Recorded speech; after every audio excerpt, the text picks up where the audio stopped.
Excuse me দিদি, একটু side দিন তো। আমি সাইড দিব কেন? কারণ আমি ওইদিকে যাব। আপনি ওইদিকে কি করতে যাবেন? ওইদিকে আমার কাজ আছে তাই। আপনার ওইদিকে কি কাজ আছে? আশ্চর্য তো, ওইদিকে আমার কি কাজ আছে সেটা আমি আপনাকে কেন বলতে যাব? তাহলে আমি আপনাকে সাইড কেন দিব? কারণ আপনি রাস্তা ব্লক করে রাস্তার মাঝখানে দাঁড়িয়ে আছেন। আমি কেন রাস্তার মাঝখানে দাঁড়িয়ে আছি? ওহ, সেটা আমি কি জানি? আপনি জানেন না, তাহলে আপনি আমাকে সাইড দিতে কেন বললেন? হে ভগবান, কারণ আপনি রাস্তার মাঝখানে দাঁড়িয়ে আছেন।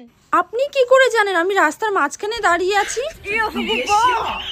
কারণ আমি আপনাকে নিজের চোখে দেখতে পাচ্ছি। আপনি আমাকে নিজের চোখে দেখতে পাচ্ছেন, তাহলে আমি আমাকে নিজের চোখে দেখতে পাচ্ছি না কেন? আরে আপনি আপনাকে আয়না ছাড়া কি করে দেখবেন? তাহলে আপনার কাছে কি আয়না আছে? কোথায় আয়না? আমার কাছে আয়না কেন হতে যাবে? আমি নিজের চোখে দেখছি,